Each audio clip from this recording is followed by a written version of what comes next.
I'm Aleix Antonell. I was born in Barcelona in 1997, so I'm 27 years old, and I work in Los Pedroches, in GDR Los Pedroches, in English LAC Los Pedroches, and what we do is we manage European funds, and we work in European programs, agricultural, cultural, and touristic programs.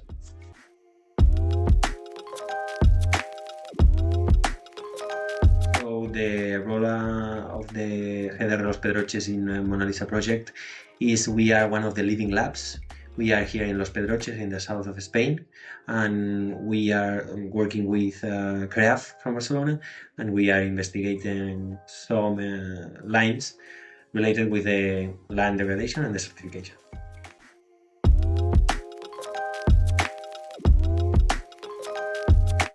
Well, before this project, the MONALISA project, we were working in another project. It was called IFISC.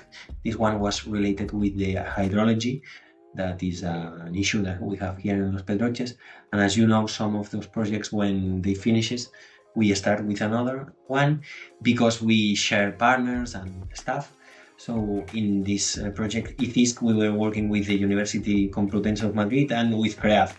So CREAF, they told us to keep working with them with this new project MONALISA. And the reasons why we think this project could be useful for this region, for La Comarca de Los Pedroches, is because obviously we are having problems with degradation and desertifications. And I think that investigation and trying to find solutions could be a good way to teach or to show the farmers how to do the things better.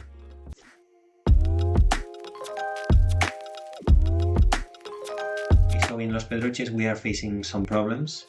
One of it is the extremely heat, because we are in the north part of Andalusia, mostly like in the central part of Spain, and we have a Mediterranean and kind of some characteristics with the continental climate, and we are facing, as I said, some extremely extreme heat and extreme woolly weather, especially in summer, but also in winter.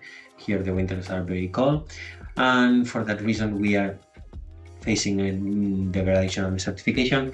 Also, we are having another problem with the dehesa, which is the most characteristic landscape or ecosystem that we have here.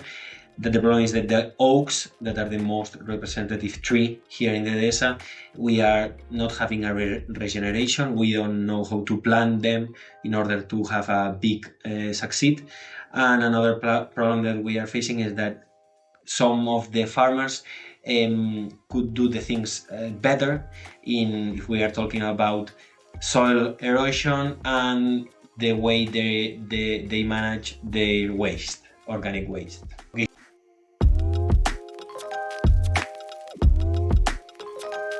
Okay, so dehesa is the most characteristic landscape that we find here, ecosystem.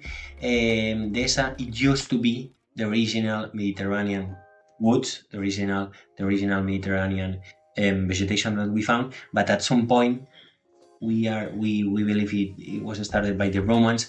They chopped some of the trees, so they create a big space with some trees, some oak trees that you can find 50 meters one from the other, and it's a very interesting ecosystem because it's a mixed ecosystem. We use it for the animals, we use it also for herbaceous crops, and we also know now what we used to use it for the wood.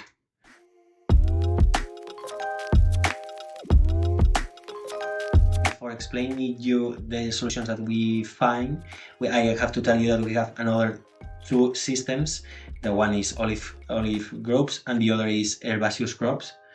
The most characteristic one is dehesa, but as I said, we have olive groves and we have also herbaceous crops.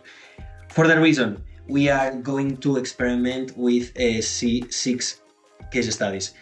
3 related with dehesa, 2 with olive groves, and 1 that it's more related with herbaceous crops. As I said, herbaceous crops, you can find it in dehesa. Okay, the 3 that we are going to experiment in dehesa, one is related with trying to find a better way to plant those oaks because we want to regenerate them. Also, we are going to experiment with a better way of grazing the animals in the dehesa with the GPS and another technology. And the third one would be to experiment with amendments, okay, with amendments in the dehesa. Then if we jump to the olive groves, as I said, we are having a problem here with desertification that is related with the high temperatures. So we will experiment also with organic amendments, and we will try to experiment with cover crops, how to manage them in a better way. We know that they've been using them for a long time, but we don't really have data related about which kind of those cover crops works better in the olive groves. And then the third one is related with the herbaceous crops, and is related just to find way better to manage those crops in order to reduce the erosion and the water management to make it better, more efficient.